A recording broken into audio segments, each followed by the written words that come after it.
Assalamualaikum warahmatullahi wabarakatuh. Bapak, Ibu, anggota MGMP Ismuba yang saya hormati, terkhusus adalah penulis-penulis soal dan editor materi pelajaran Ismuba pada penulisan penilaian tengah semester. Semoga Allah senantiasa memberikan rahmat dan hidayah kepada kita semuanya, sehingga kita bisa melaksanakan kegiatan pada siang hari ini. Selanjutnya, perkenalkan saya, Ma'ruf, untuk mendampingi Bapak Ibu sebagai host pada kegiatan upgrading penulisan soal Ismuba pada siang hari ini. Dan nanti akan dipandu oleh moderator kita, Bapak Syahrul dari SMP Unggulan Aisyah Bantul. Beliau akan memandu jalannya proses upgrading penulisan soal Ismuba ini. Dan acara inti nanti akan disampaikan oleh narasumber kita, Bapak Anang Sumarna SAG MSI ya Pak ya. Kemarin nun sewu di flyer keliru ya. Saya sampaikan terima kasih atas kesediaan Bapak Anang Sumarna untuk membersamai kita dalam upgrading penulisan soal Ismuba.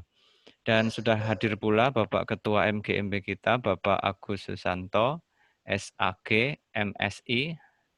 Dan selanjutnya pada kesempatan siang hari ini perlu kami sampaikan untuk peserta adalah seluruh guru Ismuba yang diminta untuk menulis soal, ditugaskan menulis soal, dan beberapa editor soal yang nanti ikut bergabung dalam kegiatan siang hari ini. Untuk selanjutnya kepada Bapak Syahrul dipersilahkan untuk memulai acara pada siang hari ini. Oke, Pak Syahrul.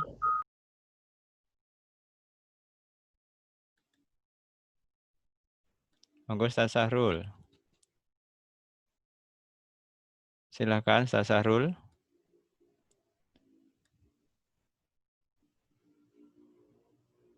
Ini kayaknya Pak Syahrul kayaknya juga tidak masuk lagi ya. Ya sudah, saya ambil alih dulu sebentar nanti biar Pak Syahrul melanjutkan. Yang pertama adalah pembukaan acaranya, yang kedua adalah sambutan dari Ketua MGMP, yang ketiga adalah acara inti yakni upgrading penulisan soal. Untuk yang pertama, mari kita buka bersama acara pada siang hari ini dengan lafal basmalah. Bismillahirrahmanirrahim. Selanjutnya adalah Ketua MGMP, sambutan dari Ketua MGMP kepada Bapak Agus Susanto, SPDI, MSI. Kepada beliau waktu dipersilahkan. Monggo, Ustaz Agus. Terima kasih. Assalamualaikum warahmatullahi wabarakatuh.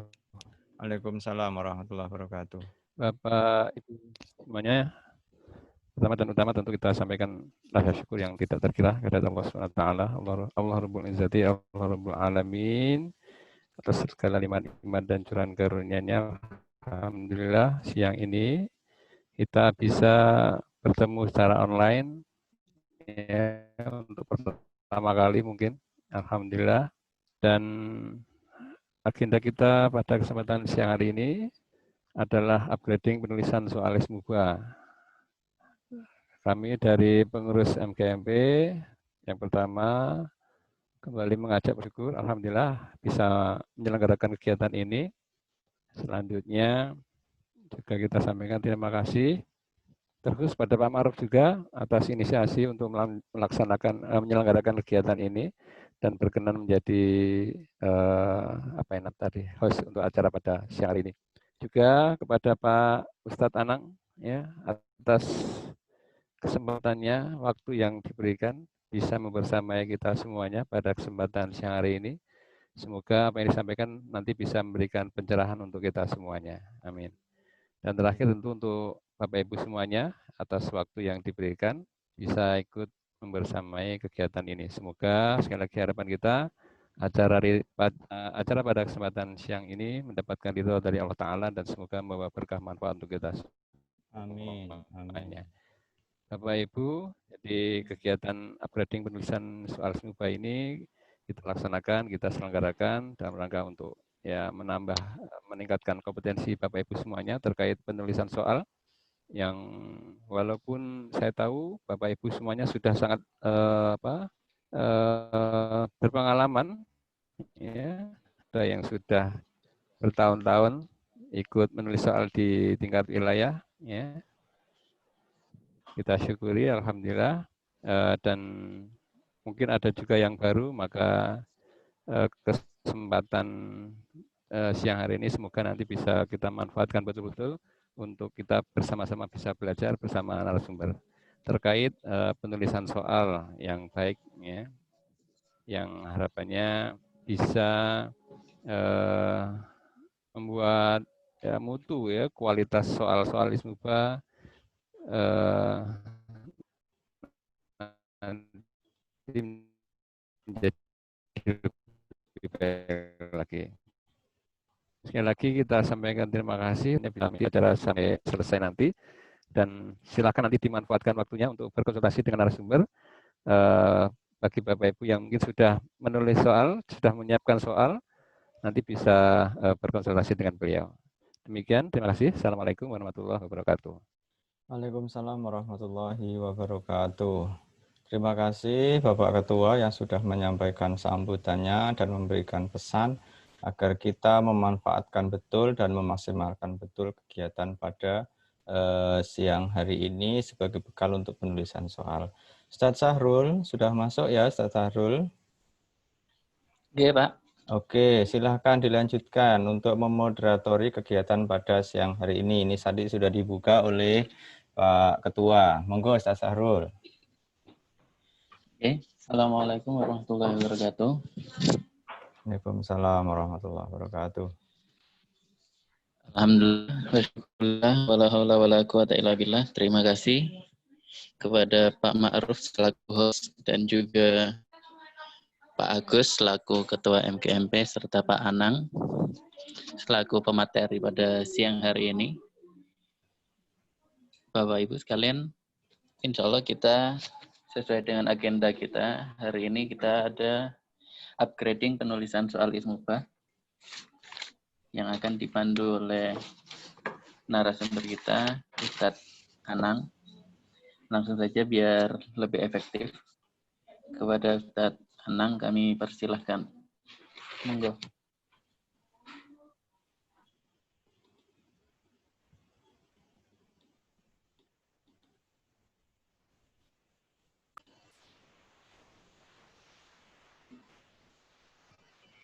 Baik. Assalamualaikum warahmatullahi wabarakatuh. Waalaikumsalam warahmatullahi wabarakatuh. Sebenarnya audionya ini ya sepertinya agak Iya, agak bermasalah ini. Agak bermasalah, Pak.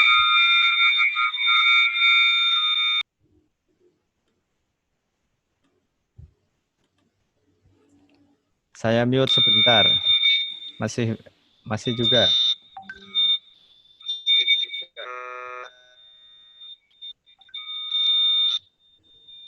Masih bermasalah, Pak Anang. ya. Ada suara berdengung.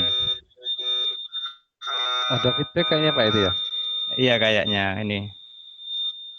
Mungkin terlalu keras volumenya.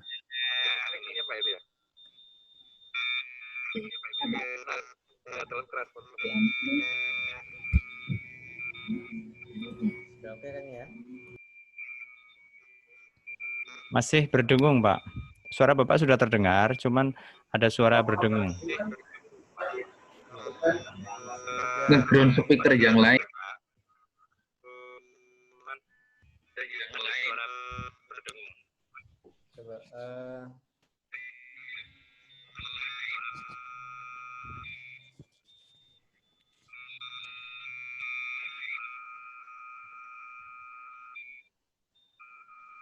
Coba Sudah lumayan? Lumayan, sudah lumayan. Sudah lumayan. Baik. Yang kamar. Alhamdulillah Rabbil Alamin. Wassalatu wassalamu ala Muhammadin wa ala alihi wa ashabihi ajma'in. Alhamdulillah di kesempatan sore hari ini saya terutama ya bisa silaturahim virtual dengan MGMP ISMUBA Kabupaten Bandung. Kami hormati Pak Agus selaku Ketua, Ma'ruf Khas ya. Ya. Kemudian Pak Syahrul juga khas. Di kesempatan ini Mohon maaf Pak Anang. diizinkan Mohon maaf. menyampaikan beberapa hal. Mohon maaf Pak Anang. Kayaknya terbagi dulu Pak Anang. Saya mau tulis sebentar ya. Mohon maaf Pak Anang. Kayaknya ada 1 atau 2 device mungkin yang berdekatan dengan Pak Anang kayaknya. Sehingga perlu diposisikan agak jauh sedikit. Misalnya mungkin menggunakan HP dengan laptop agar tidak saling crash ya. Nyuwun pangapunten, kira-kira nanti kalau sudah oke, kita coba lagi. Bapak Ibu yang saya hormati, mohon ditunggu sebentar. Audio sedang dicoba dulu oleh narasumber sehingga nanti biar lebih terdengar oke gitu ya. Oke.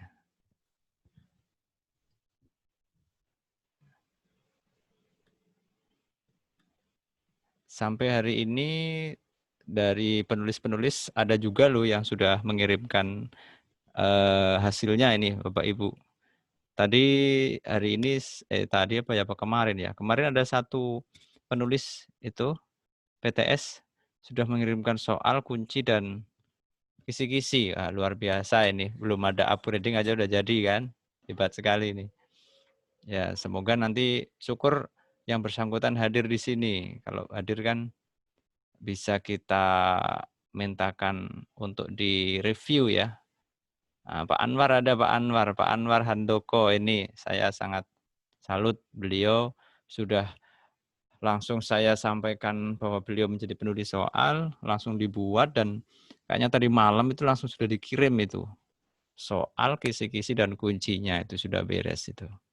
Nanti kalau ada waktu bisa sekalian dibedah gitu kan, biar semakin sempurna gitu ya. Oke, sembari menunggu Pak Anang melakukan koneksi, ini beliau menggunakan 2 device ya. Ini kan ada 2 device, yang satu mungkin laptop, yang satu HP mungkin ya.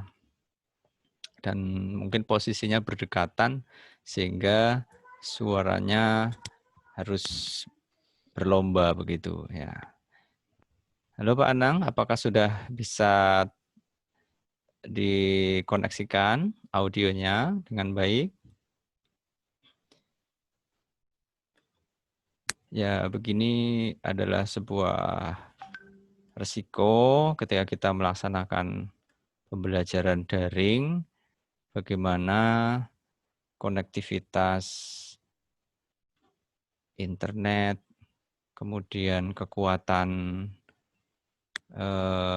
sinyalnya, dan juga device kita ya, untuk bisa saling menyempurnakan. Pak Agus mungkin ada sesuatu yang disampaikan sembari menunggu Pak Anang.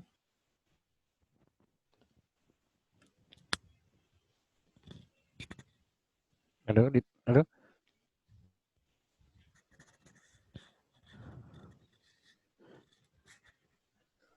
Monggo Pak Karena Agus. belum ada, Tat. Halo.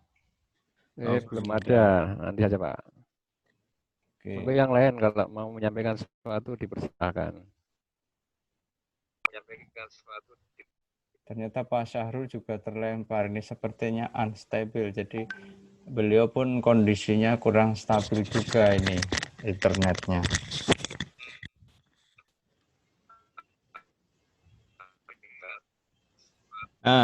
Pak Anang, halo. Halo. Kecil sekali suaranya.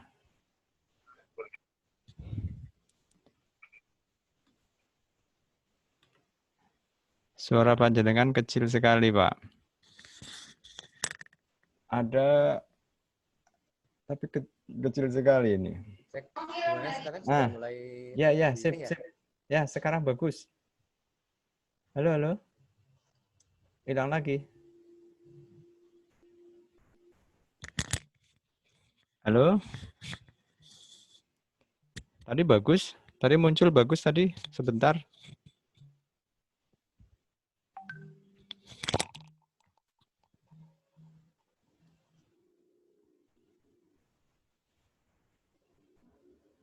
Oke. Kita tunggu dulu ya.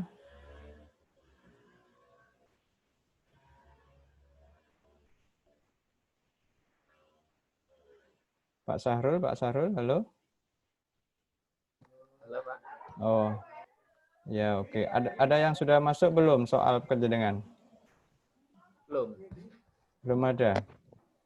Belum.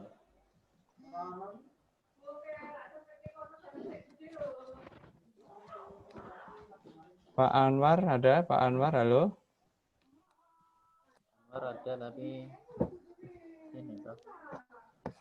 Mohon izinnya nanti kalau soal yang sudah masuk mungkin bisa dibedah gitu.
Baik, gimana suara? Bisa didengar?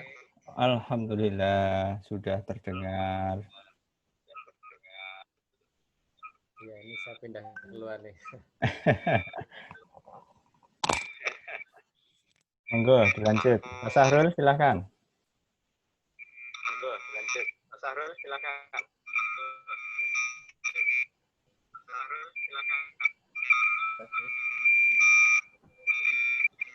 Cuman ini Kita masih lanjutkan diskusi kita ya. Mohon maaf ya Bapak Ibu, ini memang salah satu kendala kalau kita mengadakan pembelajaran daring. Karena berbagai macam kendala bisa saja terjadi. Oke, mari kita lanjutkan. Monggo Pak Anang, kembali dilanjutkan materi yang tadi sempat terputus.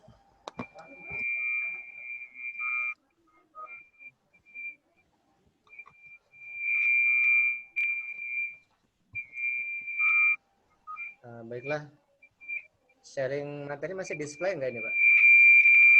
sudah enggak kelihatan. Atau gini, Kelihatan ya. atau gini, saya bantu share, jangan kirim filenya ke saya.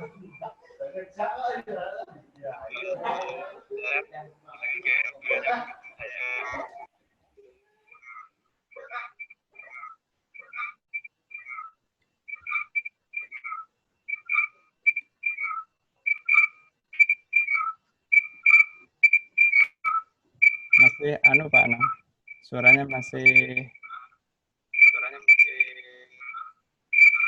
mantul ini. Back sound ada suaranya ini.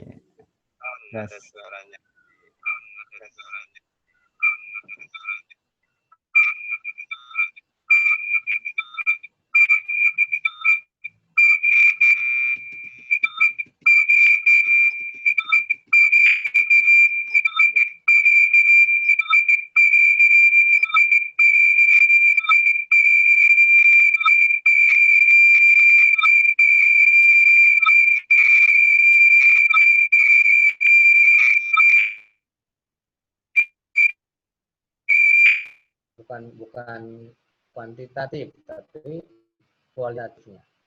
Itu akan kita bahas di kesempatan berikutnya. Mungkin bisa lanjut Pak Ma'ruf untuk slide-slide-nya. Nah, kemudian bagaimana caranya kita untuk menguji bahwa soal yang kita buat ini valid atau tidak secara kualitatif ya. Nah, yang pertama tentu indikator yang akan kita pakai untuk menguji anak, menguji peserta didik tentang esensial. Kan ada urgensinya, kontinuitasnya, relevansi, dan keterpakaiannya. Nah, nanti saya lebih cenderung kepada bagaimana KD yang kita ujikan itu memiliki keterpakaian dalam kehidupan sehari-hari. Jadi kita kepengennya ya, kita kepengen bahwa ketika kita membuat sebuah soal, menyusun soal, itu soal bukan untuk dilupakan oleh anak-anak. Artinya bukan hanya soal hafalan ketika anak masuk ruangan dan ya nanti anak-anak keluar ujian dan mereka sudah melupakan hal itu karena soal itu hanya tuh semata-mata menguji mereka ketika dalam ruangan. Kita tidak ingin seperti itu, tapi soal yang kita susun itu punya keterpakaian, jadi punya nilai terapannya tinggi dalam kehidupan sehari-hari. Nah, bagaimana seperti itu, nanti soal-soal kita harus menginspirasi, ya. Bukan hanya level-level, hanya mungkin objek masalah hafalan semata. Ini yang akan kita bidik nanti ya. Baik, lanjut Pak Ma'ruf.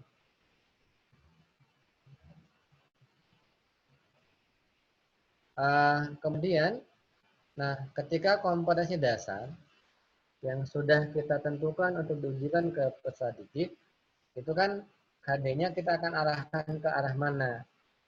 Wah, yang tadi disebutkan itu kita punya keterpakaian soal-soal yang kita susun.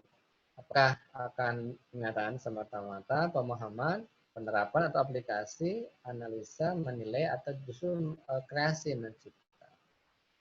Nah, diharapkan nanti soal-soal yang kita susun ini ya, minimal ya tidak hanya low lah, minimal middle, tidak mungkin ke hot, ya. Minimal middle lah, minimal ada aplikasi minimal, ya, ada pemahaman dan aplikasi, bukan hanya mengenal atau ingatan atau pengetahuan semata-mata. Oke, lanjut Pak.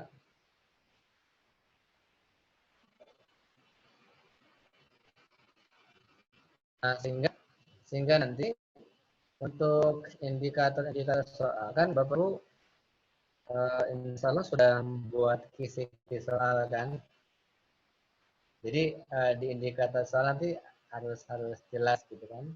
Kata kerja yang operasional yang bisa diukur sehingga indikator itu mengacu pada dari pembelajaran dengan kompetensi yang akan diujikan. Oke, lanjut Pak, ini harus agak cepat nih. Nah, ini nanti kan Bapak Ibu sudah membuat kisi-kisinya ya. Nanti diharapkan soal-soal yang akan diujikan kepada peserta didik itu ya diharapkan di kisi-kisinya sudah ada capaian stimulusnya gitu kan. Sehingga rumusan indikatornya kan disajikan apa, mungkin grafik, mungkin juga disajikan pernyataan, fakta dan sebagainya. Sehingga dengan soal-soal yang kita buat itu, kita juga diharapkan menggiring anak dan mendesain mereka untuk literasinya juga jalan. Jadi bukan hanya menghafal semata-mata dari konsep-konsep teori yang diajarkan. Oke, lanjut Pak. Nah, kemudian ini, karena sekarang ini memang kita tidak boleh mengelak dari sebuah tuntutan zaman dan juga tentu tuntutan kebutuhan bahwa critical thinking ya anak-anak kita juga harus dengan baik sehingga nanti soal pilihan ganda pun yang kita buat, yang kita susun itu juga sudah menuntut penalaran tingkat tinggi sehingga nanti diberikan dasar pertanyaan itu atau stimulusnya harus ada di stem soal. Jadi bukan hanya to the point untuk menanyakan apa yang akan disampaikan oleh stem soal tersebut, gitu kan. Nah, kemudian bagaimana kita tahu ini sudah mau masuk ke pilihan ganda, bahwa di soal pilihan ganda kan ada pokok soalnya, ada stem soal itu terbagi dua, bisa dengan pernyataan, bisa dengan pertanyaan. Itu stem soalnya, gitu kan. Nah, lanjut Pak.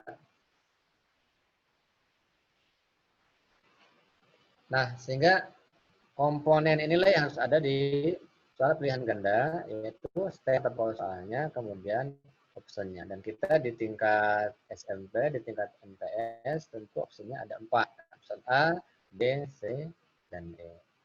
Oke, terus Pak, dilanjut.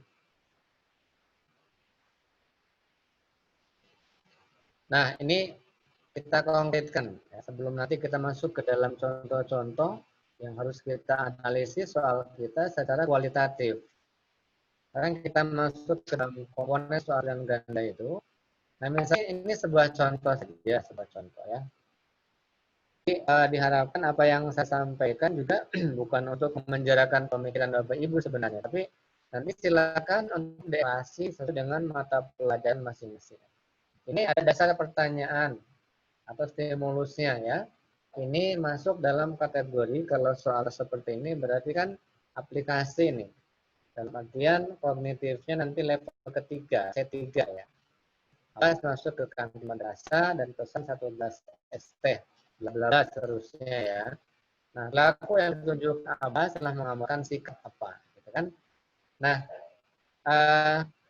yang perlu menjadi catatan adalah Bapak Ibu, ketika nanti Bapak Ibu membuat sebuah soal, kemudian sudah stimulusnya, soal tersebut sudah ada perangsangnya gitu kan, sudah ada dasar pertanyaannya, maka jangan sampai itu tidak berfungsi. Artinya begini, mungkin Bapak Ibu bisa mencoba, Bapak Ibu bisa praktekkan dengan tepat begini sebenarnya. Kalau stimulusnya dihilangkan, tetapi soal itu masih bisa dijawab, berarti sebenarnya stimulus itu tidak berfungsi. Berarti dasar pertanyaan tidak berfungsi. Kenapa? Karena hanya akan membuang waktu saja untuk anak-anak membaca. Jadi tidak ada korelasinya dengan stem soal yang akan kita tanyakan. Jadi itu yang perlu kita garis bawahi ya. Jadi kalau stimulus atau dasar pertanyaan kok dihilangkan masih bisa dijawab, berarti stimulus kita tidak berfungsi sebenarnya. Itu hanya sia-sia saja. Karena harus ada korelasinya antara stimulus yang kita tulis dengan stem pertanyaan atau pernyataan yang kita tanyakan di dalam pilihan ganda. Itu yang harus kita bawahi. Baik Pak, lanjut Pak.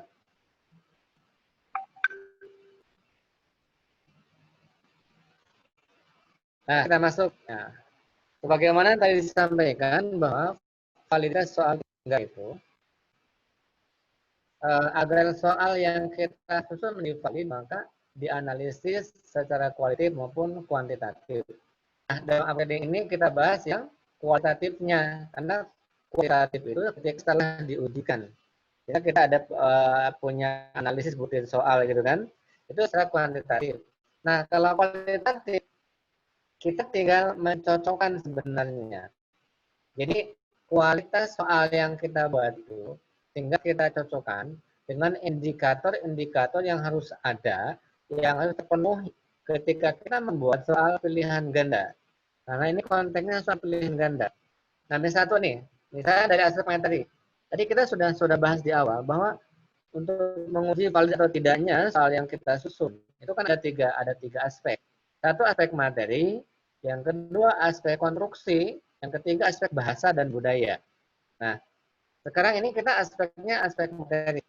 Nah, yang pertama soal sesuai dengan indikator. Berarti ini tidak boleh tidak, kita harus punya kisi-kisi. Ya, maka di indikator itu KKO-nya seperti apa? KKO-nya di indikator seperti apa? Apakah KKO-nya C1, C2, C3, dan seterusnya. Sehingga nanti soal yang kita buat mengacu ke situ. maka sesuai dengan indikator. Nanti contohnya ada di bawah. Lanjut yang kedua, materi yang ditanyakan sesuai dengan kompetensi. Nah, ini sudah dibahas di awal tadi ya.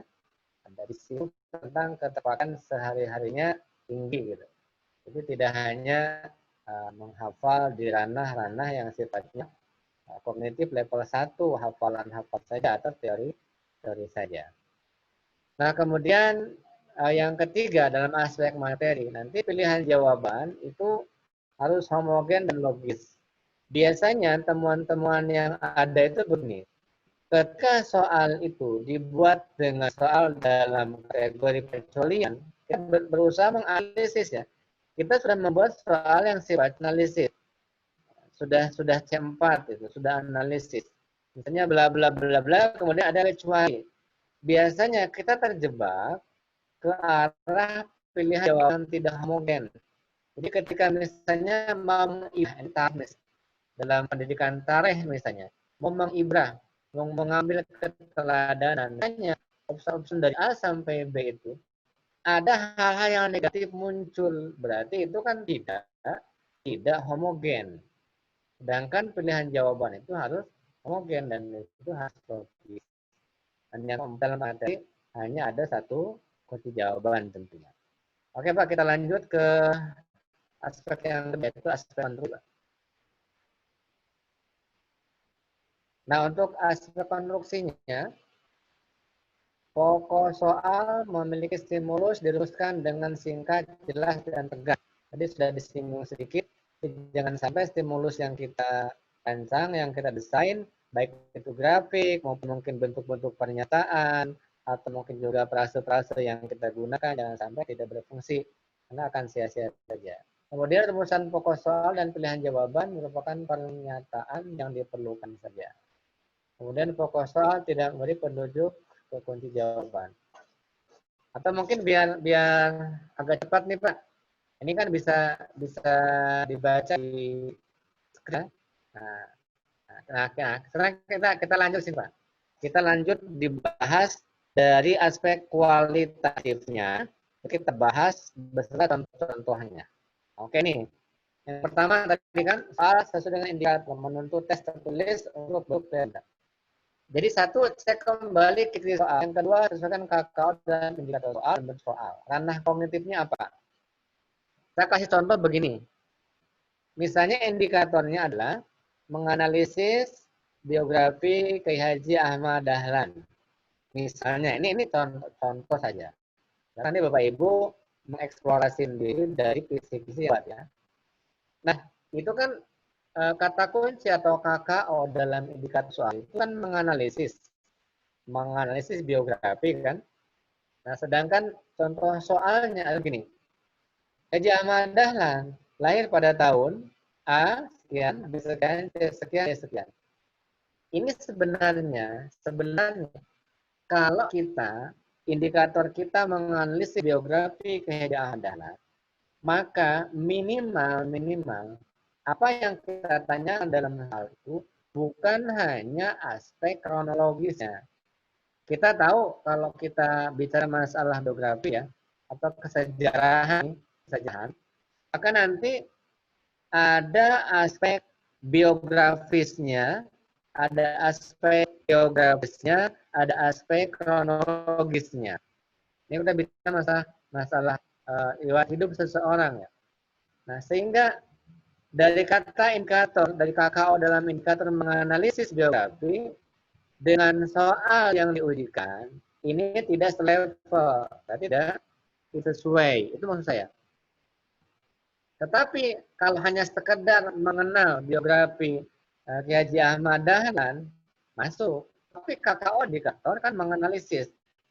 Sedangkan analisis itu ada kognitif levelnya sudah high order skill. Sudah ke T4, kerah kognitif level 4. Berarti itu kan tidak sesuai kalau kita bandingkan dengan soal yang dibuat. Oke, ini sebagai contoh. Kemudian lanjut yang kedua, Pak.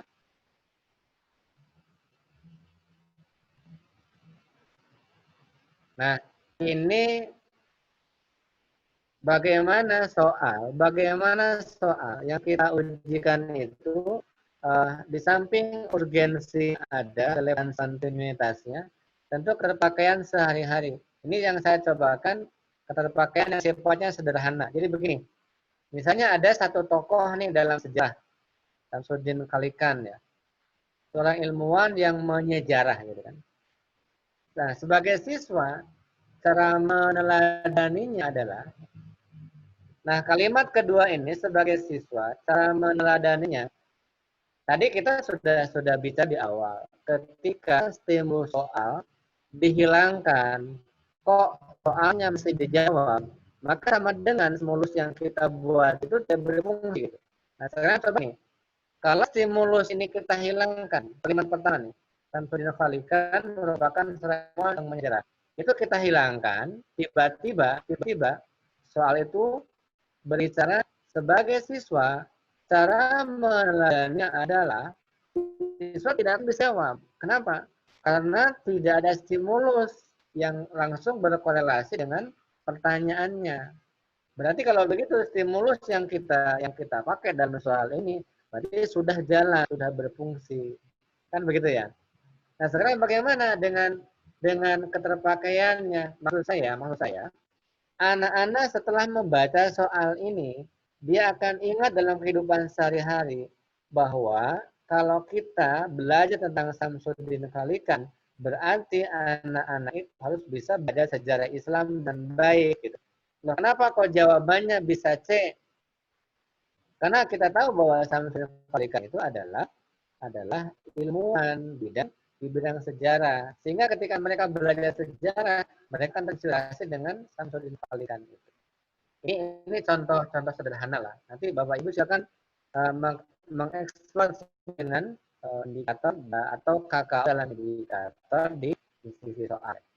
Oke, kita lanjut Pak.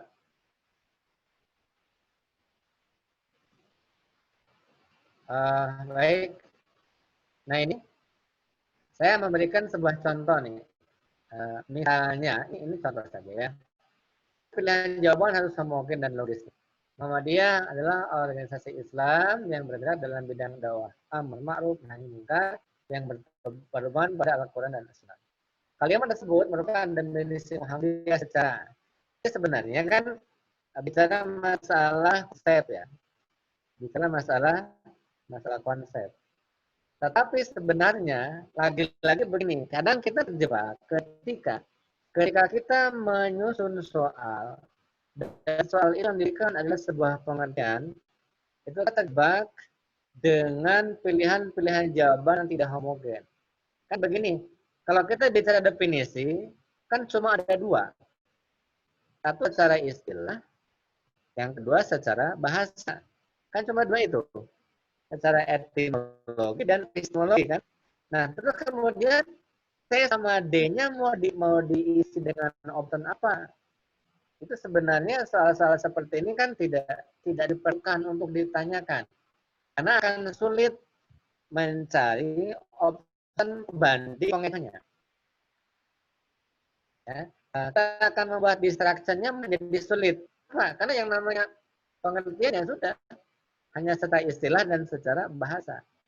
Nah, toh kita misalnya memberikan pengertian secara kesejarahan, secara pembaharuan, itu kan tidak homogen. Tidak homogen. Karena tidak ada dalam konsep keilmuan dalam aspek yang disebut dengan definisi itu. Kan hanya dua, istilah dan secara bahasa. Oke Pak, kita lanjut Pak.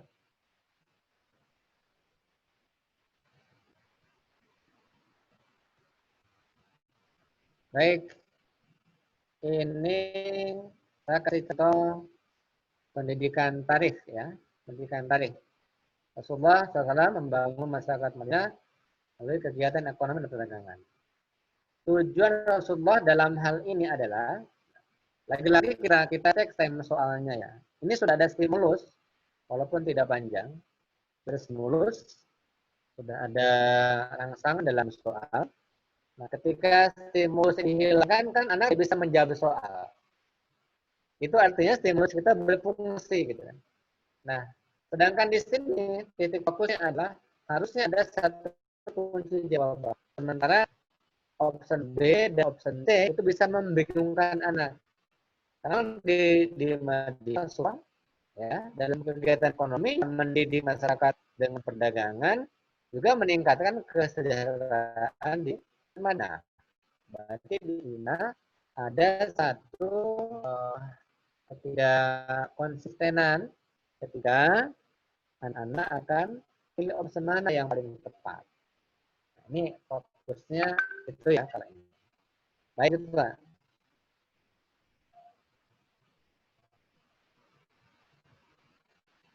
Nah, nomor 5 dan 6 pokok soal stimulusnya harus contoh soal bukan pernyataan diperlukan saja.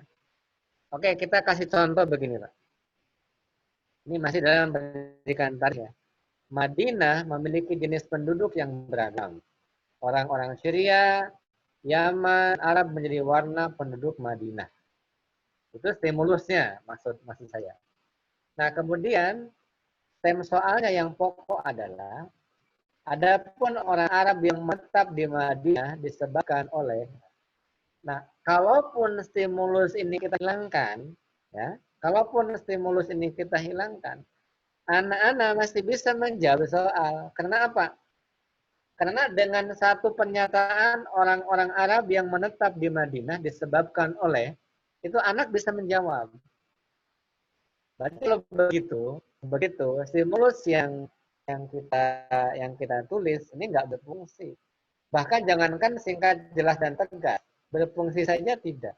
Berarti itu harus direvisi oleh kita. Ini maksud saya. Oke, lanjut Pak.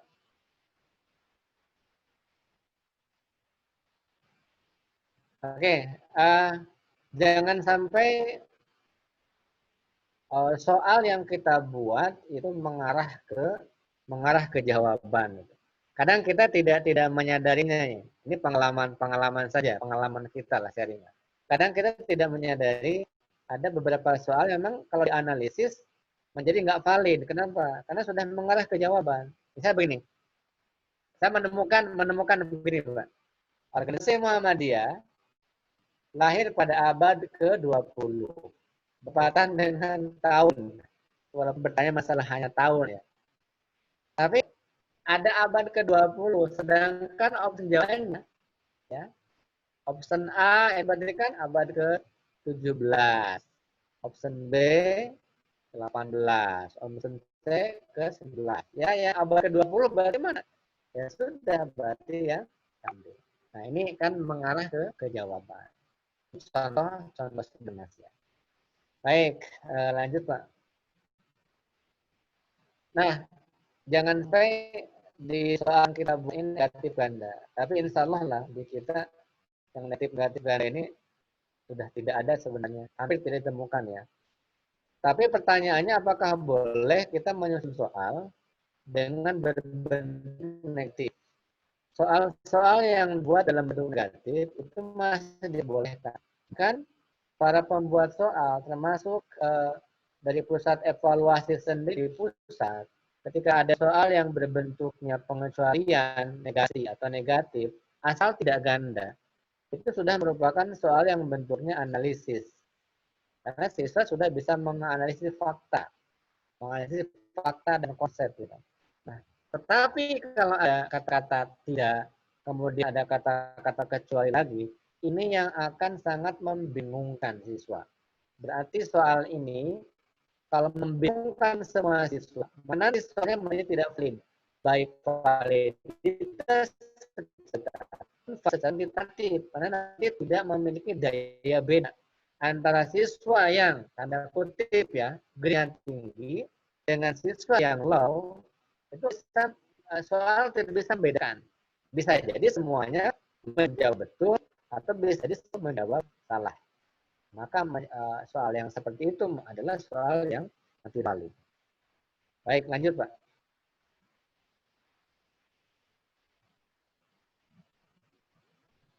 Oke, ini saya cepat ke poin 12, insya Allah jelas. Karena tidak ada seperti poin 12 ya, tidak adalah Bapak Ibu yang membuat soal captionnya semua jawaban benar dan sebagainya, tidak adalah. Maka saya fokus ke poin 9 saja. Ada satu contoh soal begini ya. Jika dianalisis dengan baik, kegiatan toharah dan salat mengandung banyak hikmah untuk kita.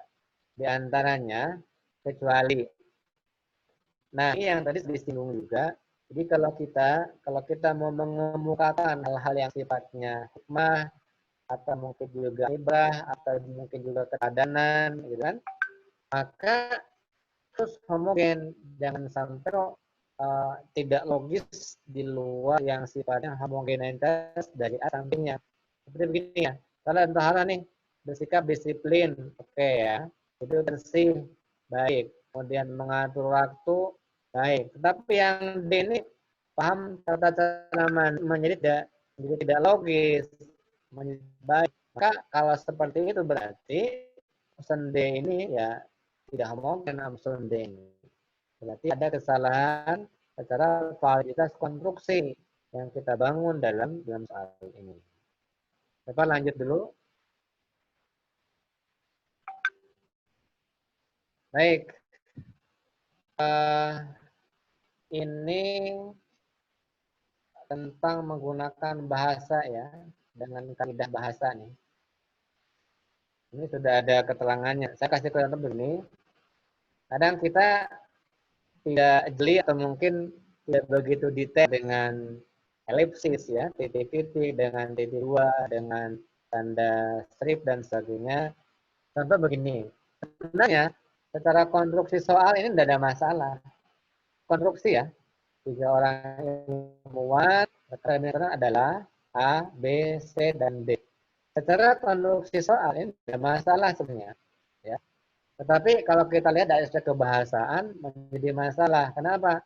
Tanda titik dalam kaidah bahasa Indonesia tidak tepat digunakan karena dia berfungsi sebagai tanda minci.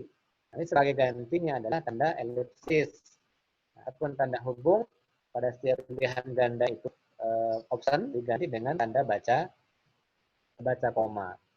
Nah, mungkin sebelum berlanjut kalau kita dengan tanda elipsis ini itu yang paling sering kita gunakan dalam membuat soal. Ya. Soal pilihan ganda. Nah, ujungnya ada tanda titik. Nah, bagaimana kaidahnya? Nah, kaidahnya meletakkan tanda titik itu juga ada aturannya. Jadi kalau misalnya di akhir kalimat, maka tanda titiknya ada 4 dan spasi terlebih dahulu, kan begitu ya. Tapi kalau nanti titik-titiknya itu di tengah kalimat, setelah untuk melengkapi nanti opsinya untuk melengkapi kalimat, maka cukup hanya jumlahnya 3 titik saja. Dan itu pun akan dilihat validitas soal kita secara aspek kebahasaan. Oke, itu. Jadi ada mungkin Pak itu. Nah, ini. Kemudian kita kadang juga terjebak ya, walaupun sebuah rutinitas yang kita lakukan, tapi rutinitas itu kadang saking rutinnya menjadi tidak detail. Contoh begini, jangan sampai kita mengulang kasus yang sama kalau itu bukan sebuah kesatuan dan pengertian. Contoh ini, dalam proses pengkodifikasian Al-Quran, Abu Bakar Siddiq menempuh cara titik-titik gitu. Nah, option A, option B, option C, sama option D, itu kadang kita enak untuk menulis Bakar Siddiq, mendahulukan tulisan Al-Quran, ya. B juga sama. Nah, ini padahal kita sudah mengulang kelompok kata atau frase yang sama, dan itu secara kebahasaan menjadi tidak valid. Nah, alangkah baiknya yang saja ketika sudah ada Abu Bakar di atas menempuh cara, maka A langsung mendahulukan penulisan, B menuju ke definisi, C memimpin penempatan, ya, D menyempurnakan mushaf hasil kodifikasi. Akan lebih valid ini soal yang kita bangun. Nah, sebagai tambahan sebelum nanti kita melangkah ke dialog dan lanjutan, jadi kan begini, option-option yang kita tulis ya, kalau itu nanti optionnya kalimat utuh, dan kalimat itu adalah kalimat yang utuh maksud saya, maka nanti setelah option A, option B, option C, option D, maka nanti huruf A-nya ada kapital, kan begitu ya. Tetapi kalau option A sampai option D itu adalah kalimat-kalimat yang sifatnya melengkapi dari pernyataan dalam stem soal, maka setelah A tidak didahului kalimatnya dengan huruf kapital, tapi tetap huruf kecil ya. Kecuali memang kadang di situ nama tempat, ya, nama orang dan seterusnya yang sejenis. Itu yang perlu kita perhatikan karena kita kadang tidak detail ke arah itu karena ini sebuah rutinitas kan begitu. Baik, masih ada Pak? Oke, sudah selesai ya. Nah, sudah selesai ini kita percepat. Nah, mungkin tinggal sharing, mungkin tinggal mengkomunikasikan apa yang disampaikan tadi ya. Nah, ini saya sengaja tidak pakai videonya ya, muka saya nggak menghemat apa namanya ya, sinyalnya supaya lancar saja. Saya kembalikan dulu ke moderator. Jadi saya akhiri dulu. Assalamualaikum warahmatullahi wabarakatuh. Waalaikumsalam warahmatullahi wabarakatuh. Oke, terima kasih Pak Anang Sumarna. Monggo Bapak Ibu, Ustaz-Ustazah, jika ada pertanyaan yang mau disampaikan kepada pemateri kita siang hari ini, mungkin bisa angkat tangan dulu.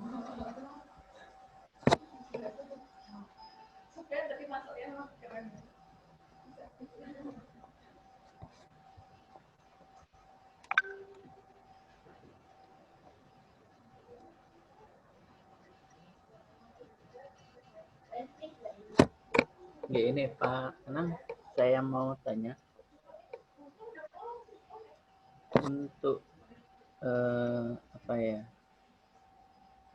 urutan option ABCD itu apakah ada ketentuan misalkan dari yang panjang ke yang pendek atau dari pendek ke panjang? Karena saya juga pernah mendengar salah satu pemateri juga mengharuskan seperti itu. Atau kalau angka ya urut dari besar ke kecil atau kecil ke besar gitu.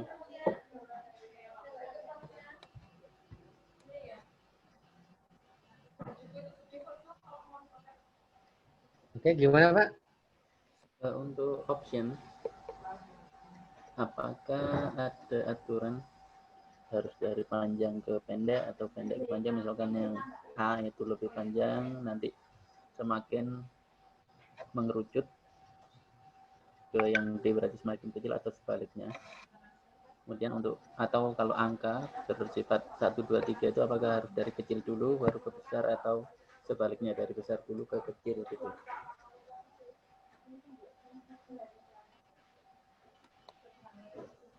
Untuk penyusunan option.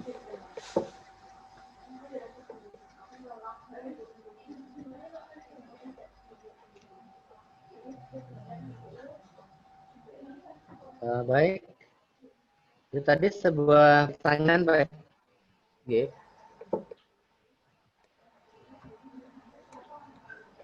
Oke, kita komentari dulu yang tadi yang nanyakan. Jadi pada prinsipnya sebenarnya untuk misalnya kan option yang kita buat itu diusahakan relatif sama panjangnya ya. Tidak harus maksudkan ya relatif sama. Nah, bagaimana kaidahnya? Maka sebenarnya kaidah untuk option dari panjang ke pendek atau sebaliknya dari pendek ke panjang itu masih tetap berlaku secara base paper Pak ya, secara base paper itu masih berlaku. Nah, tetapi sebenarnya kan kalau sekarang yang namanya ujian yang sudah CBT ya, yang sudah computer based test itu nanti kan soal dan optionnya teracak kan Pak kan? Soal dan option teracak. taruhlah kita akan menggunakan Google Form misalnya. Kita akan menggunakan Google Form. Berarti kalau kita setting optionnya teracak, apalah artinya kita sudah menyusun dari mana? Dari arah yang kalimat yang pendek ke option yang pendek ke panjang, atau sebaliknya yang optionnya kalimatnya panjang ke pendek. Nah, ini hanya untuk sebagai bahan ketika kita bis paper gitu, Pak. Ketika kita berbasisnya masih berbasis kertas, dan itu masih disepakati untuk konstruksi untuk kerapihan soal yang kita gunakan. Kemudian yang kedua tadi tentang mengurutkan ya dari angka yang kecil besar dan besar kecil ya.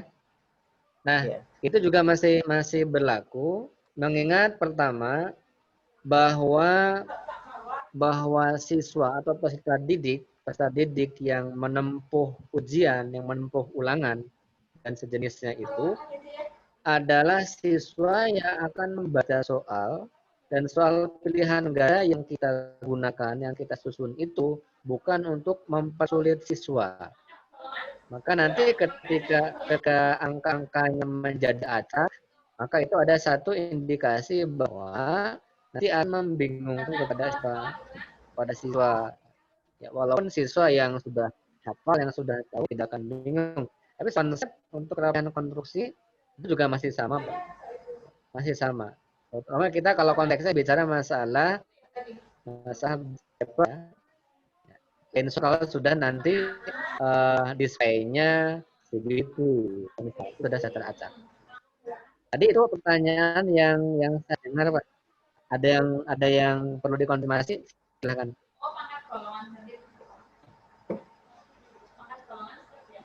Betul Pak, sampun.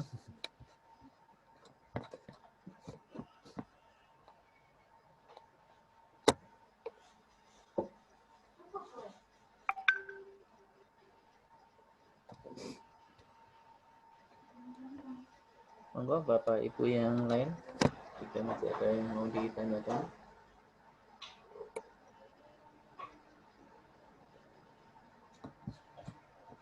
Atau saya komentar soal yang nomor ini, Pak. Nomor 3. Nomor 3 ya.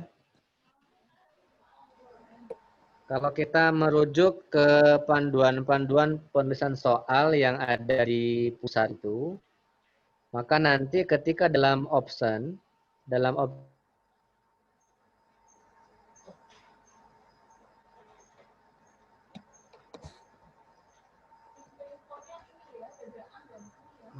Sudah terdengar Pak?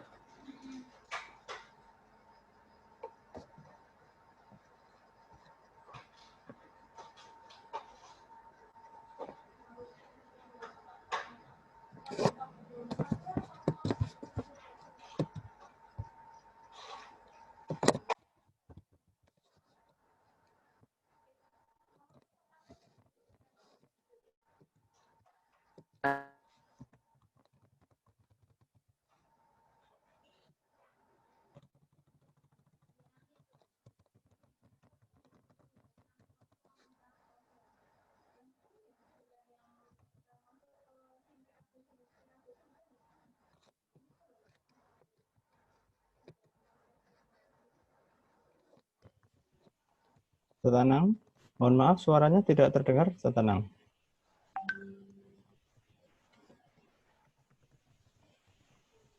Pak Anam?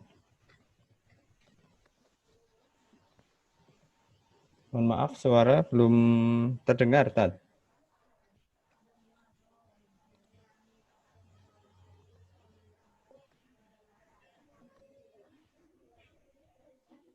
Setanang, Assalamualaikum.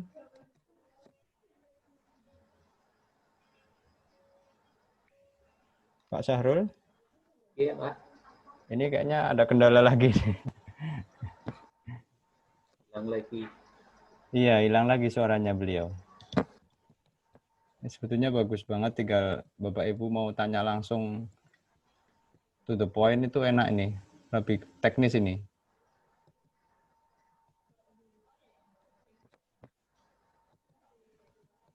Di contoh soal nggak ada contoh soal bahasa Arab tuh, Pak. Tadi kebanyakan tarikh kayaknya. Tenang. Assalamualaikum.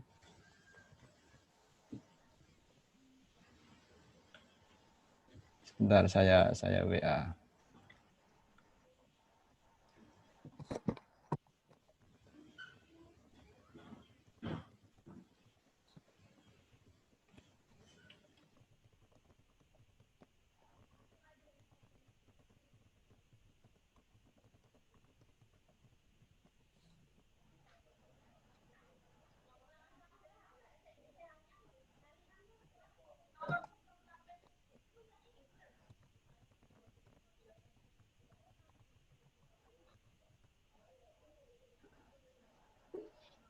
Baik, masuk suara? Iya, Pak.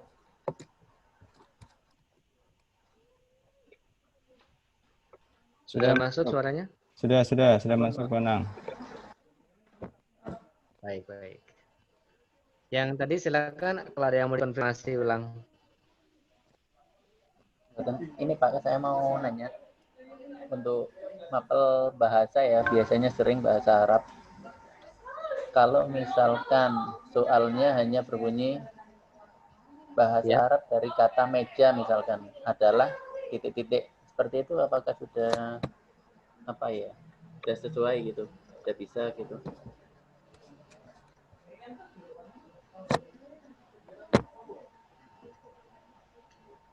Bisa diulang Pak, ini kurang jelas suaranya. Oke. Untuk soal model bahasa Arab biasanya ini, oke, biasanya kan dalam bahasa Arab ada bahasa Arab atau terjemahkan dalam bahasa Arab kata makan misalkan. Ustaz Sahrul, misalnya penjenengan langsung share screen gimana Ustaz Sahrul? Jenengan tunjukkan Ya. soalnya. Saya stop Kayak share gitu. ya. Saya stop share, Oke. jenengan yang share. Ya. Ini suara Pak Ma'ruf besar, tapi suara Pak Sahrul kecil banget Pak. Oke. Nah, Tapi Pak Sahrul, jenengan share screen bentuk soal bahasa Arab seperti apa, biar visualisasinya terlihat jelas oleh narasumber. oke, saya cari soalnya dulu Pak. Oke. Pak Anang. Iya. Ini sekalian saya tanya ini. Ini kebetulan ada soal masuk ke kami. Tadi ada di soal nomor berapa ya? 3 ya kayaknya ya. Soal nomor 3 itu untuk penulisan opsi yang bawah itu kan ada opsi ya nomor 3 ini kan. Perhatikan cara dakwah Nabi berikut ini. 1 pernikahan, 2 pariwisata, bla bla bla gitu ya. Tabel di atas merupakan cara dakwah yang dilakukan saudara muslim ke Indonesia ditunjukkan oleh nomor. Nah, penulisannya 1, 2, 3, 1, 3, 5 ini perlu dibuat kurung buka, kurung tutup atau tidak, Pak? Nah. Baik Pak Ma'ruf. Bisa jelas Pak? Ya jelas, udah. Oke, jelas suaranya. Baik. Tadi sudah saya singgung bahwa option A sampai option D itu kalau lewat atau lebih dari 1 angka, maka harus ditambah kurung buka dan kurung tutup gitu, setiap angkanya. Nah, itu 1.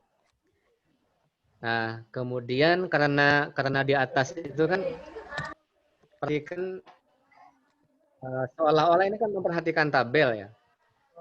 Oh iya.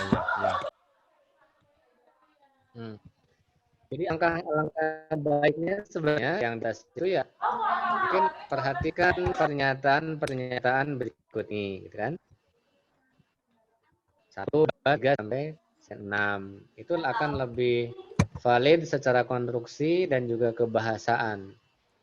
Oh iya. Karena kalau bicara masalah berarti harus ada tabel 1, tabel 2, tabel 3 sampai tabel 6 sebenarnya. Berarti di sini di dalam tulisannya perhatikan. Iya, bisa dengan perhatikan pernyataan berikut.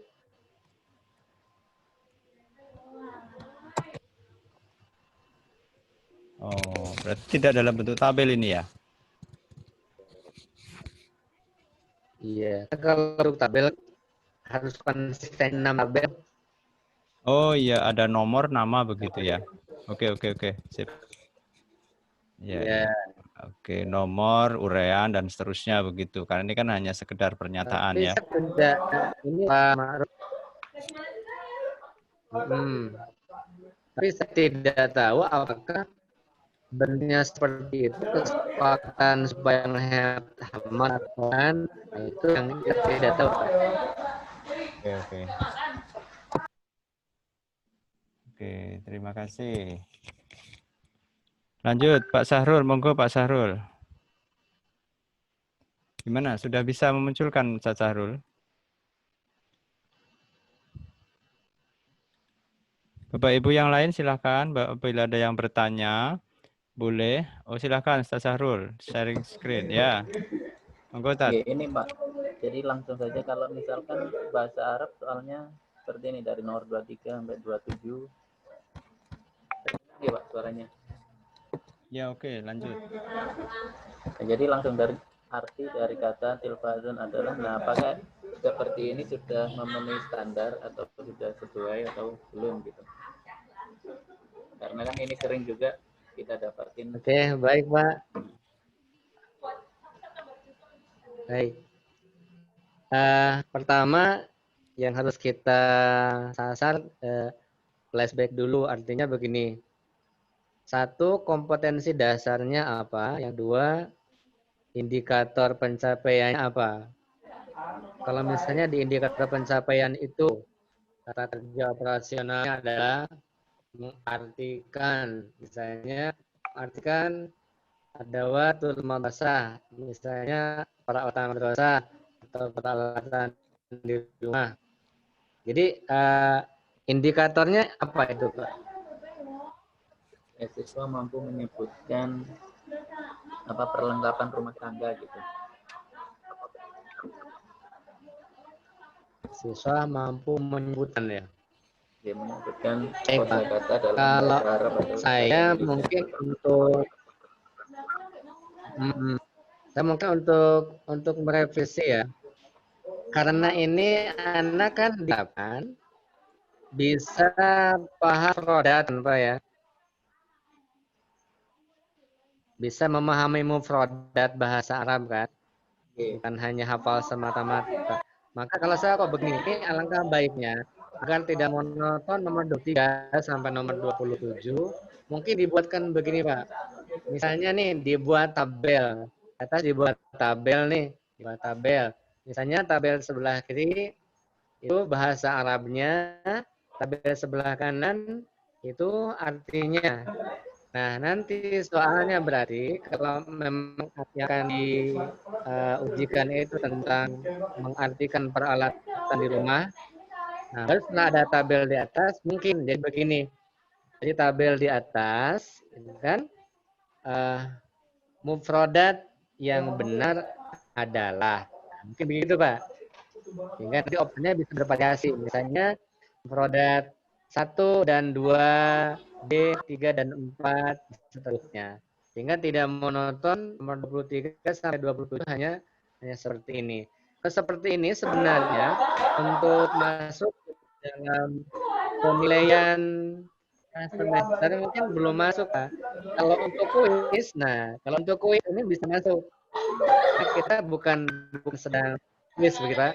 Jadi kalau saya kok makanya divariasikan seperti itu supaya nanti anak-anak mufradatnya lebih paham mereka. Gimana Pak? Bapak Sahrul, silakan di open mic lagi.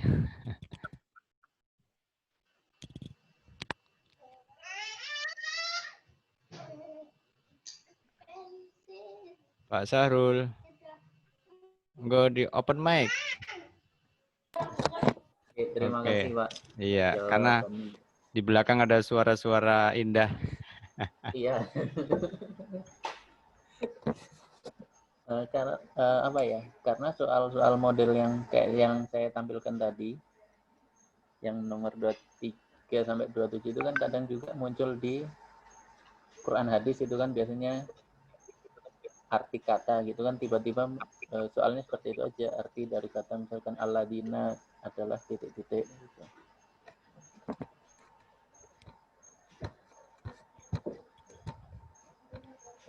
Berarti tadi kesimpulannya lihat pada KD dan indikator soalnya, Pak. Satu itu, Pak. Yang kedua, itu sepertinya kan soal-soal itu perlu kita revisi sebenarnya. Itu kan seperti soal kuis ya. Iya, iya. Bisa direvisi, mungkin menampilkan ini dulu, menampilkan tabel dulu sebagai stimulusnya ya. Tampilkan tabel yang memuat, misalnya sebelah kirinya itu bahasa Arabnya, sebelah kanannya bahasa Indonesianya. Nah, kemudian siswa disuruh mengidentifikasi mufradat mana yang betul, mufradat mana yang sesuai. Insya Allah begitu, Pak. Oke.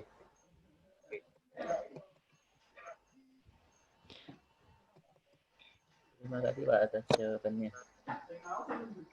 Lanjut Pak Syahrul, teman-teman yang lain barangkali hendak mengkonsultasikan atau sharing soal-soalnya Pak Syahrul. Bapak Ibu guru.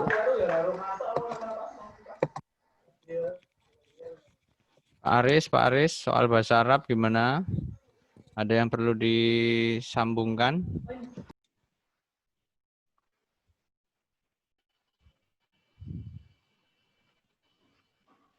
Monggo Bapak Ibu, ini masih ada waktu sekitar sampai jam 3 ya kita ya. Maksimal sampai jam 3. Monggo silahkan Bapak Ibu. Bu Astuti, ada yang mau disampaikan Bu Astuti? Sudah paham banget ini Bu Astuti, udah penulis soal rutin ini di PWM ini.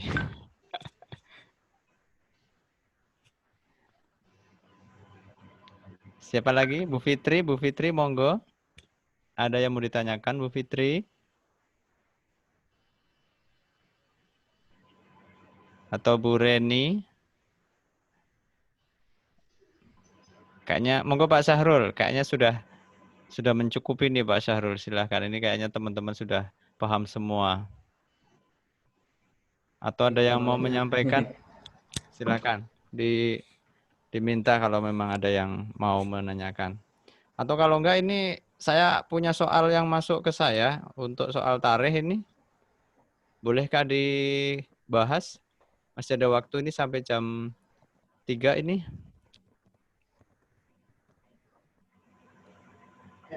Baik, silakan Pak Magub. Ini tadi ada beberapa soal-soal yang masuk ke saya. Mungkin ada yang bisa dibahas, Ustaz. Iya, silakan. Oke, ini soal tarikh ya. Bentar.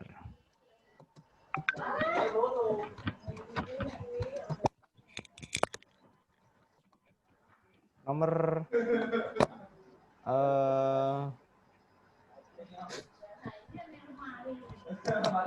ini contoh soalnya seperti ini Pak Anang.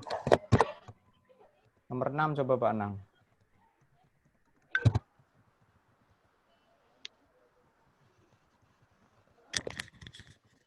Nomor 6 ya. Perhatikan gambar di bawah ini. Ini ada gambar. Ini kayaknya ada 1, 2, 3, 4. Ada 4 gambar. Gambar yang menunjukkan bukti sejarah masuknya Islam di Indonesia terdapat pada nomor titik-titik. Monggo kalau mau dicek terkait dengan opsi dan ini sistemnya. Titiknya ini ada 3. Baik. Iya, betul. Mungkin yang pertama soal yang tadinya mudah menjadi sulit. Alangkah baiknya di bawah nomor atau di dalam gambar itu dikasih nama atau terangan. Misalnya itu gambar apa pertama, yang kedua gambar apa kan? Yang tiga misalnya gambar candi apa, yang keempat misalnya keraton Yogyakarta Hadiningrat misalnya. Itu akan jadi stimulus baik Anda. Oke ya, jadi ada keterangan gambar, ini gambar apa gitu ya untuk memudahkan anak memilah ya. Ya betul, Pak. Karena kita kadang jadi bingung ini gambar kenapa. Mungkin yang pertama yang satu penting itu ya. Ya. Di samping itu kan nanti di samping itu khawatir nanti ada gambar-gambar setelah di cropping dan sebagainya menjadi jelas, maka diperlukan keterangan sebenarnya. Oke. Karena kan dalam penyajiannya besok itu PTS menggunakan Google Form. Ya. Ya, kalau Google Form kan kalau kita menginsert gambar kemudian disatukan dengan kalimat ya dengan kalimat soalnya kan pasti ada sniping atau croppingnya di situ kan. Ya, ya betul betul. Untuk yang offsetnya berarti perlu dibuka kurung dalam kurung itu ya? Optionnya. Ya. A huruf buka, Ya, satu betul, huruf Pak. tutup Ya. begitu ya. Oke. Betul.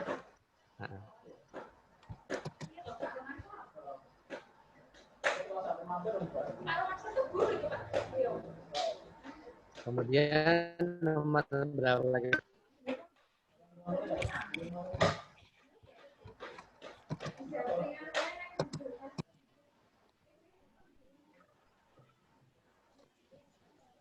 Untuk stimulusnya belum muncul ya Pak. Oh iya betul. Langsung ini ya, tidak ada stimulusnya ya. Coba nomor 9 itu Pak. Nomor 9 ya. Perhatikan gambar di bawah ini ada gambar, kemudian gambar di atas adalah salah satu anggota Wali Songo yang bernama Sunan titik-titik. Bagaimana evaluasi terhadap soal ini Pak Anang? Baik, nomor 9 itu kan semua Wali Songo itu kan hasil sebuah ilustrasi kan ya. Dan ilustrasi itu bisa jadi ketika si ilustrator itu memberikan sebuah ilustrasi, itu kan ada aspek subjektivisme, aspek pemahaman terhadap personifikasinya gitu kan. Iya betul. Nah saya khawatir nanti ini gambarnya dianggapnya gambar wali apa gitu. Walaupun mungkin si penulis soal mengarahkan Sunan Bonang ya. Iya. Kan begitu Pak. Iya betul. Karena dalam Nah, catatan sejarah kan belum ada bukti otentik ya. Tentang foto kan belum, Pak. Belum ada foto kan zaman dulu itu. Jadi kalau saya antisipasinya begini, Pak. Di step soal itu beri satu lagi kata kunci. Misalnya salah satu anggota Wali Songo yang itu perannya disebutkan di situ, Pak. Yang misalnya Berperan yang, apa gitu ya. Atau yang tentang gamelan ya. Oh ya. Tentang gamelan. Misalnya melakukan sosialisasi dengan gamelan gitu. Nah, anak akan terbantu kalau begitu. Tapi kalau hanya foto itu berbeda persepsi. Ya, betul, betul. Oke. Lanjut, coba. Untuk ini sama. Coba nomor 14, Pak Anang. 14. Baik. Ini Untuk masih menanyakan tanggal tahun ini. Baik. Kalau toh mau dipakai Pak ya, itu kalimat M-nya, Masehinya, itu rasanya kan gabungan sama angka kalau itu Pak. Oh iya, betul. M itu. Ini mestinya tidak di 15, sini 18, ya? M, dan sebagainya. Ya, karena Ya. N atas I itu mengangkat satu rase dengan angkanya kalau itu. Oke, ya. Tidak disebut Oke, dan ini juga ya masih C1 ya. Oke. Oh, Pak Sahrul, silakan Pak ya, Sahrul. ya, ya. Silakan Pak Sahrul, ada yang ingin disampaikan, Saat. Oke Pak, ini ada yang japri saya. Silakan. Jadi pertanyaannya, kita kalau memberikan teks narasi tadi, teks narasi itu maksimal, ada batas maksimal nggak untuk berapa soal gitu? Misalkan perhatikan teks wacana berikut untuk nomor, menjawab nomor 1 sampai berapa gitu. Apakah ada maksimalnya atau tidak gitu? Oke, Pak. Baik. Aturan seperti itu biasanya aturan yang sifatnya kebijakan dari ketentuan penulisan soal pusat. Kalau kita merujuk ke soal-soal yang levelnya nasional, itu biasanya maksimal itu tiga nomor, Pak. Maksimal itu 3 nomor gitu. Karena kalau lebih dari 3 nomor, satu nanti naratifnya akan sangat panjang gitu kan. Terus yang kedua, nanti anak ketika sudah mencapai nomor-nomor yang berikutnya itu akan kesulitan lagi mereview wacana naratifnya. Begitu, Pak. Kemudian ini Pak, untuk pemberian titik ketika di tabel, apakah titiknya 4 atau 3 ini? Saya share screen udah masuk nih Pak? Sudah. Oke, ini ada Oke, di tabel itu ada 3 atau 4 itu untuk tabel.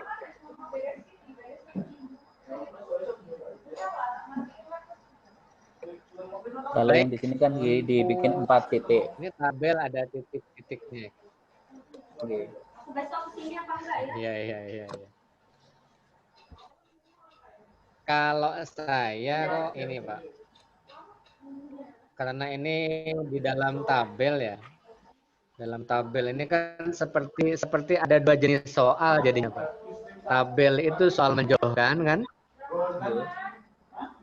Kemudian di bawahnya soal opsi pilihan ganda kan begitu.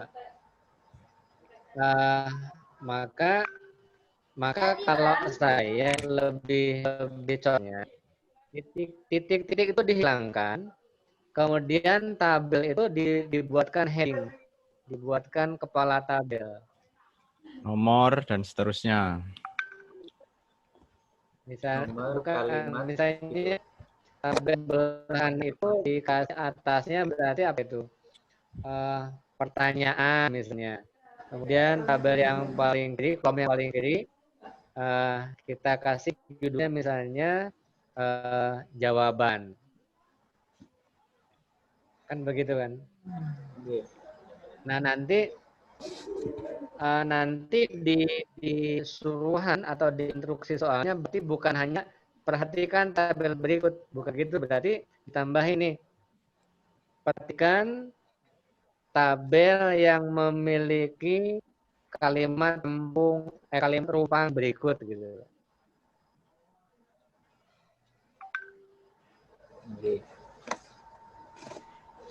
Itu kalau saya, karena itu tidak ada heading, tidak ada kepala tabel. Kesimpulannya itu perlu ada kepala tabel.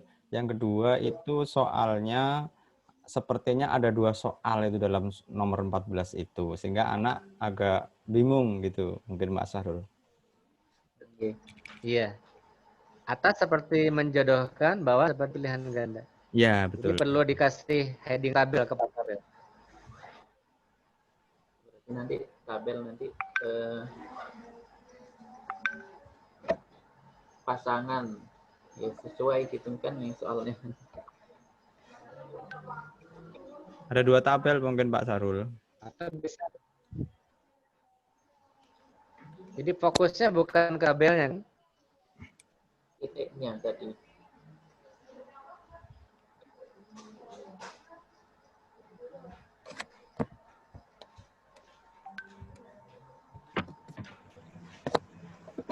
Ada yang masih perlu dikonfirmasi, silakan. Monggo Pak Syahrul, ada yang mau disampaikan lagi dari teman-teman? Silahkan. Sedikit Pak Ma'ruf, hanya sharing saja Monggo Bu Yani. dari saya.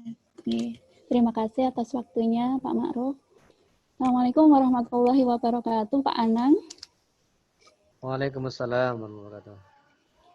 Di sini hanya akan menanyakan sedikit, sharing sedikit Pak Anang ketika dalam tata bahasa.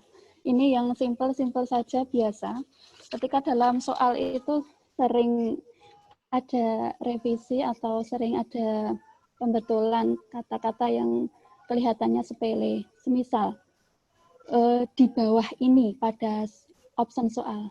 Perhatikan gambar di bawah ini. Kemudian ada kalimat yang lebih istilahnya lebih luas lagi. Tidak pakai di bawah ini tapi berikut. Seperti itu.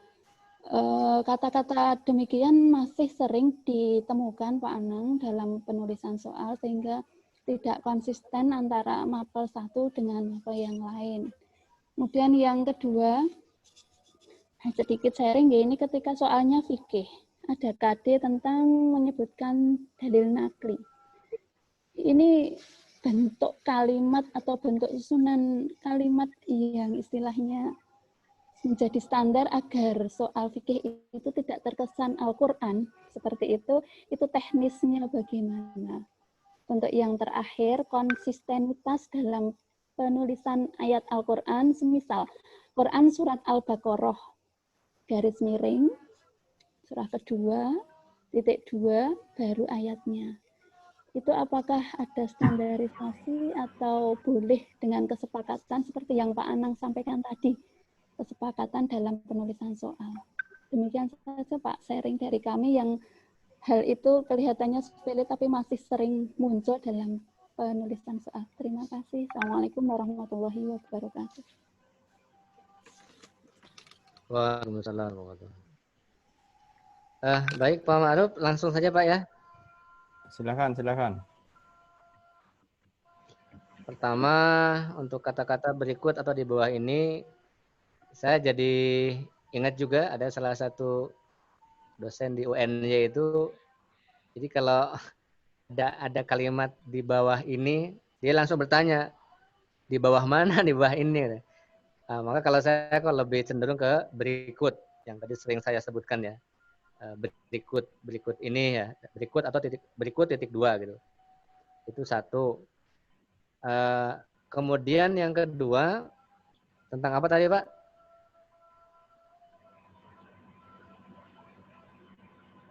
Penulisan ayat Al-Quran, Pak.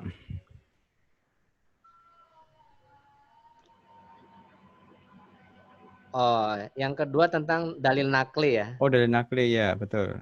Membedakan Ya. dengan yang Al-Quran dan yang fikih itu. Betul. Membedakan antara Al-Quran dan fikih. Kalau misalnya di fikih itu kan kalau ada kompetensi dasar untuk menyebutkan dalil nakli, berarti kan kita tidak bisa mengelak bahwa anak harus mengetahui bahkan hafal dalilnya atau ayat Al-Qur'annya kan begitu kan. Nah, supaya tidak terkesan dengan fikih dengan Quran hadis, mungkin begini, tidak menjadikan option itu ayatnya. Jadi yang dijadikan atau gini, ayatnya hanya diletakkan di stem soal saja. Stem soal saja. Misalnya begini. Misalnya di stem soal dibubuhkan misalnya Al-Maidah ayat 6 ya. Dalil nakli tentang wudu misalnya. Nah, taruhlah di stem soal itu, misal begini. Perhatikan ayat Al-Qur'an berikut ini. Kan begitu ya? Ya. Nah, ya, kalau bisa sih jangan disebut surat sama ayatnya kan. Kalau ingin levelnya agak hot begitu. Kemudian setelah tertulis ayatnya, maka pertanyaannya di stem soal itu adalah berarti ayat tersebut merupakan landasan hukum ketika pelaksanaan ibadah titik-titik gitu kan. Pertama A misalnya berwudu, B tayamum gitu kan. Ya, C ya. misalnya manasik haji dan sebagainya. Supaya tidak terkesan tertukar dengan Al-Qur'an hadis. Karena kalau Arabnya dijadikan sebagai opsi jawaban mungkin terkesan seperti apa? Seperti Quran Ya, hadis. betul, Padahal yang betul. namanya fikih itu kan lebih ke fikhiyahnya, ke pemahamannya dan kaifiahnya. Kalau Al-Qur'an itu kan lebih cenderung kepada hafal, cara baca, tajwid dan seterusnya kan begitu ya. Oke, ya, betul. Itu yang kedua. Ketiga, Kemudian penulisan. yang ketiga, baik. Yang ketiga tentang penulisan.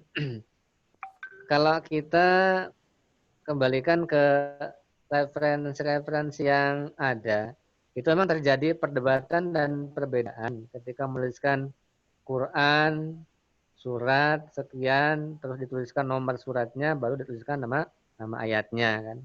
Nah, kalau sudah seperti ini kan satu kesepakatannya adalah tetap harus dituliskan nama surat, nomor surat, dan ayat. Itu tidak boleh tidak kalau itu. Nah, sedangkan yang kedua yang diperdebatkan kan ada yang memakai tanda kurung, ada yang menggunakan tanda garis miring kan. Nah, Ya, kalau dalam hal ini ada perbedaan atau perdebatan yang tidak bisa diselesaikan, maka dalam penulisan soal kembalikan ke konsistensinya saja. Karena dua-duanya ada dasarnya. Konsistensinya misalnya pakai garis miring, maka pakai garis miring semuanya. Kalau konsistensinya nomor suratnya pakai dalam kurung, maka memakai dalam kurung. Jadi kembali ke konsistensi saja kalau itu. oke. Begitu Pak Ma'ruf. Oke, terima kasih. Pak Sahrul, masih monitor? Oke, Pak.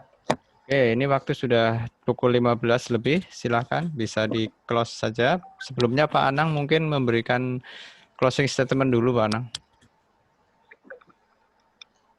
Baik.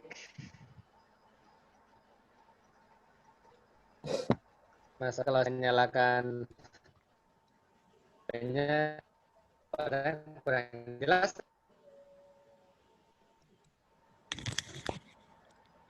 Audio saja nggak apa-apa, Pak.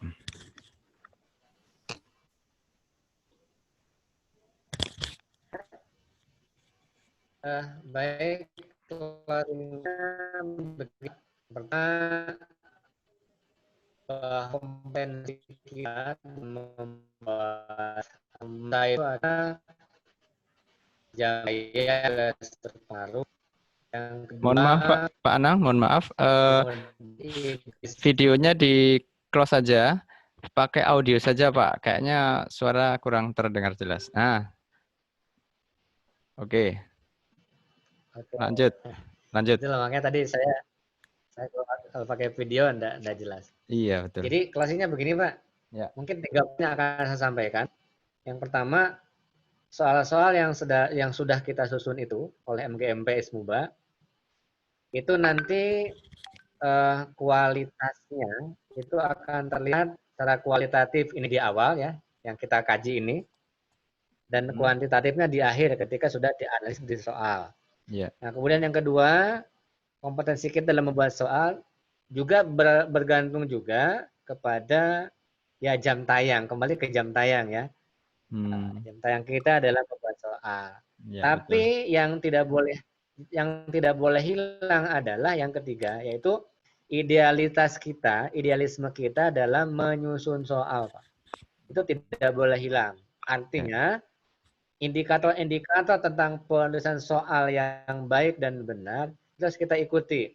Jadi misalnya yang tadi ya, tentang soal-soal yang sifatnya langsung to the point, itu hanya mengarah ke dalam soal-soal yang sifatnya kuis. Nah, maka kita revisi dengan idealisme kita revisi dengan teori yang ada, maka nanti kalau sudah terbiasa, ketika kita membuat soal, insya Allah menjadi soal yang valid, baik dari aspek materinya, dari aspek konstruksinya, dan dari aspek bahasanya. Tetapi apa yang sudah Bapak Ibu buat dalam soal-soal tadi, ya di Ismuba ini, saya sangat mengapresiasi, Pak. Saya apresiasi bahwa itu sebuah awal yang baik. Sebuah awal yang baik Nah, tinggal kita revisi berkelanjutan satu demi satu supaya soalnya menjadi valid. Insya Allah begitu. Terima kasih semuanya. Assalamualaikum warahmatullahi wabarakatuh. Waalaikumsalam warahmatullahi wabarakatuh. Warahmatullahi wabarakatuh. Bapak Sahrul. Oke, terima kasih Pak Anang atas ilmunya yang luar biasa. Sangat bermanfaat untuk kami para penulis dan juga editor soal. Kalau saya masih amatiran ya, masih banyak yang harus dipelajari sebenarnya. Tapi karena waktu kita batasi dari jam 1 sampai jam 3. Langsung ditutup Pak Ma'ruf. Ya, langsung aja. Oke, Bapak Ibu, sekali lagi kami ucapkan terima kasih kepada Pak Anang dan juga Bapak Ibu yang sudah meluangkan waktunya untuk belajar bersama kita di forum ini. Semoga bisa kita amalkan, kita terapkan dalam kita menyusun soal. Saya sebagai moderator, jika ada salah kata ataupun tadi pembukaan ada salah teknis, saya mohon maaf. Mari kita tutup dengan hamdalah dan doa kafaratul majelis.